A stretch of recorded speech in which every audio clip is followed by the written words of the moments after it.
Hi there. How's it going? Hey guys. Hey, this is me at this is my quarantine studio, podcasts, music, whatever, like smoking cannabis studio. Yeah. And I'm here to talk today about my guitar. Today I'm going to talk about this 2014 Breedlove Pursuit concert. I want to talk first a little bit about other guitars I've owned. I'm 43 years old. Right now, this is the time as a guitar player, right, where I should be owning the best instruments I've ever owned. That's not the case for me. I actually owned the best instruments I ever owned when I was like between the ages of 16 and 22, let's say.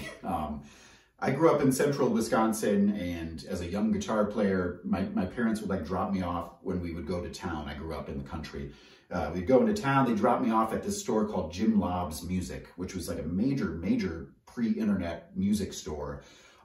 Just happened to be in my backyard. They had all these vintage guitars and amplifiers, and I ingratiated myself to the sales staff there, in particular this gentleman named Norm Naviadomski. I need to look Norm up and see if he's still around, what he's up to. They would just let me go behind the counter and grab whatever guitars, plug it into whatever amps. Like I would spend 7-8 hours there sometimes. Really never buying much of anything. I did, like my parents bought me like a guitar and an amplifier there, and I just kind of kept on like trading stuff in and upgrading and like putting stuff. They would let me take stuff home without putting anything down as collateral or any money down at all. So I was like bringing home these vintage Gibsons that one time I just brought home like a 67 ES345. Like, sure, take it home. We trust you to bring it back. We know you're going to take care of it.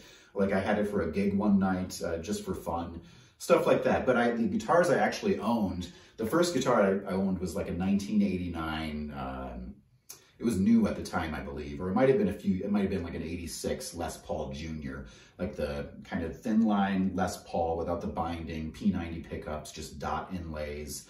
That thing was pretty cool. Eventually I owned, in my blues band days, I owned a 1966 Gibson ES330. People are maybe more familiar with that style from the Epiphone Casino, which is something the Beatles, I think they had George Harrison and John Lennon each played casinos for a time, I think. That one, I had a 61, I call it an SG, but I think it might have been 61 with the whatever, it starts with a V, vibro something, vibrato arm. And it didn't say SG on it. It might have been during the time when like that was like the new version of the Les Paul. I bought it from my drummer at the time. His grandfather passed away and he owned this guitar, and it was just sitting in the attic for decades, basically, since the 80s, and I got it in like late 90s. Something like that. It had like flat wound strings on it and everything. Eventually, like I was playing at a show with my blues band, and the guitar got knocked over on its stand. And if you know anything about Gibson guitars, you know about that headstock angle. And naturally, it fell right on the headstock in the middle of a gig and like broke completely off the guitar. So I had to finish the show. Thankfully, I had my trusty 66 ES330. I've also owned, like I owned like one of the original Paul Reed Smith, the 22 fret with like the bird inlays. I had one of those like back in 93 or something. So it wasn't like one of the original ones, but back when Paul Reed Smith guitars were first starting to become a thing. Like I had that thing when I was like 17 years old.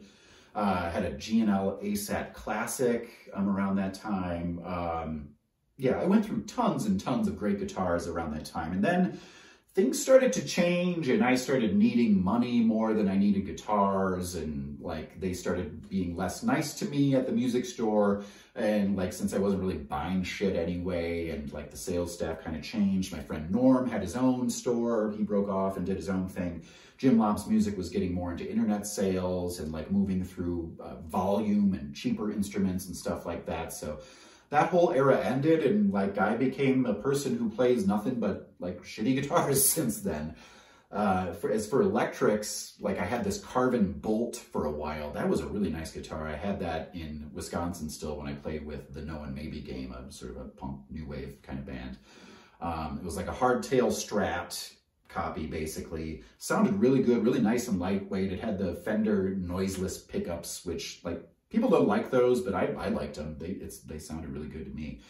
And I played that thing through a Trainer YCV50 Blue amplifier, which is, it had a Celestion Vintage 30 speaker, clean channel, drive channel, boost channel. Boost channel is kind of useless. The clean channel was amazing. It was like really, really like sparkly and fendery, but with, like if you cranked it, it did something that, I don't know, it had a growl that was not as fendery. Then the drive channel, that was pretty useful too. That was more like a Mesa sound almost. I don't know anything about this shit. Like once I start going down the road of talking about gear too much, like I lose credibility pretty fast, especially when it comes to amplifiers. Speaking of amplifiers, you should visit my friend Byron's website, byronamplification.com. He hand builds custom amplifiers and pedals in his home studio workshop in Columbia, Missouri. Anyway, none of that is why we're here today. We're here today to talk about this instrument right here. I moved to Albuquerque. If you've seen me play in New Mexico, if you've seen me perform here in Albuquerque or elsewhere, well, I guess that's really the only place I performed in New Mexico, I've played this guitar. You've seen me play this instrument here, this Breedlove Pursuit concert. I got it for $499.99 back in August of 2014, so almost 6 years now. It was during like a rough stretch of my life, and like I had sold my instruments, and I was basically down to this old nylon string cheap acoustic thing that was the first guitar I ever learned to play on. That thing doesn't stay in tune, it's beat to shit, but I was like, if I was playing guitar, I was playing that instrument. My dad was feeling sorry for me a little bit, and he sent me some money. Buy yourself a nice acoustic guitar and like see if like getting back into the music might help you. Like, cause my job was shitty at the time. I was barely getting by, and like things were bad. Things were not good. So he sent me some money. I purchased this guitar and this Strat for $4.99, and yeah, and I ordered it from Musician's Friend after doing research. I'm not one usually to like play or buy a guitar not having played it at all in person, but I did a bunch of research online into what I wanted in a guitar, and like this really fit the bill, and I just kind of had faith that it was going to sound good, and luckily it did. So that's how I got this guitar. The things I like about it, I wanted a single cutaway, I wanted the onboard, the pickup and like EQ and shit like that. This has the unfortunately named Fishman ISIS system, as you can see there. I usually just like, if I'm plugging into a PA, I put it at between halfway and 3/4. I don't mess with the bass or treble. It sounds great to my ears and to everybody else's, as far as I know, just like that. It's got the string through bridge here as opposed to like the pins. I just don't trust that system. I just like this better. And it's basically stock. I don't really know anything about the wood. Like maybe it's spruce top? I don't know anything. I'm pretty sure it's a rosewood fingerboard. It's not like fancy. I like to kind of like, I kind of hammer on my guitars a little bit. So it's like, it can take a beating. Let's see, I replaced the tuners. It had these Schaller style tuners. It had the mini ones when I got it, but I replaced them with these bigger key, the Goto tuners, which I believe are made in Japan. This guitar is made in China and quality control tested in Breedlove's factory in Oregon, I believe they're located. For strings, I go through a lot of strings because I break a lot of strings based on the style of play. So I use heavy-ass strings. They're the medium gauge, so 13 through 56, and I order them in bulk from stringsandbeyond.com, 25 sets at a time. And I usually when I break one string, I just change them all. And so I don't need to worry about them losing tone or like building up the finger fungus too much, because I'm always changing the strings and keeping them fairly fresh and new. Like my rhythmic style is just so that like I can't help but break strings pretty frequently. The frets, because I'm playing these heavy strings and stuff like that, I've had to have them refinished pretty recently, and I'm going to need them replaced actually pretty soon. So either I'll do that or just buy a different guitar, honestly. But no, this thing is too close to my heart. It's not like fancy. It's not like really super special in any way, but it sounds good. It feels good. My dad got it for me. It stays in tune pretty well. It sounds good through the pickup, through a PA, without using like a fancy preamp or anything. And like I feel it pretty well in my body when I'm standing or sitting and playing it. I put this, oh, here's another thing. I put this blue rubber band. These are like the rubber bands you get when you buy like a couple things of broccoli. These are produce rubber bands, so I keep these whenever I can find them. And that's just to deaden the strings behind the nut, because they just really ring out. It's like really distracting, especially for recording purposes or even playing live. I can hear those things ringing out, and it's a pain in the ass. So that's why that rubber band is there. So when I go, it's pretty much dead. There's no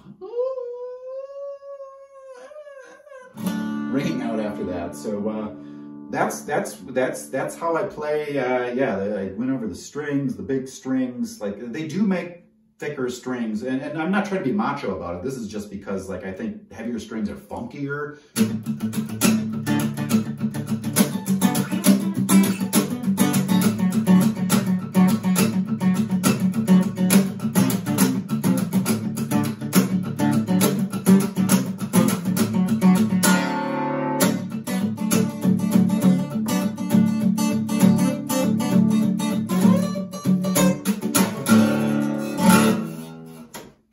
Yeah, and it's heavier strings also for open tunings. If you're going down to, I play about 25% of my songs in either open D or double drop D. Double drop D being like all the strings are the same except for the two E strings are down to D. So the heavier strings are a little better for that. They're funkier. They don't break as easily. So that's the reasoning. I need my neck adjusted pretty frequently because of that. And like I said, I'm going to need a refret pretty soon because of that.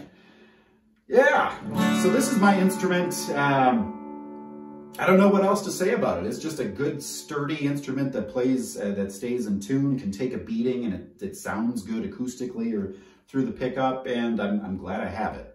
Hopefully now I can, you know, life, despite the ongoing circumstances with this pandemic, life is not bad. Life is not bad, and maybe I'm gonna get some nicer guitars, but honestly, I don't care. I'm glad I can like make a good sound from a shitty to adequate guitar. So that's been my guitar story for this 2014 Breedlove Pursuit concert acoustic guitar. I can't wait to do one of these with something else. I'm putting together an electric guitar right now that it's back there, and it's not pretty. It's not pretty, but I'll show it to you later. It's a project. So, hey, thanks for watching, you guys. I hope you're hanging in there. Visit mattkollock.com, MATTKOLLOCK.com to learn more about me and my music. Follow me on Spotify. I'm putting out more music soon. And check out the podcast, The Matt Kollock Show. That's wherever you get podcasts. All right. Thanks, guys. Peace. Shine on.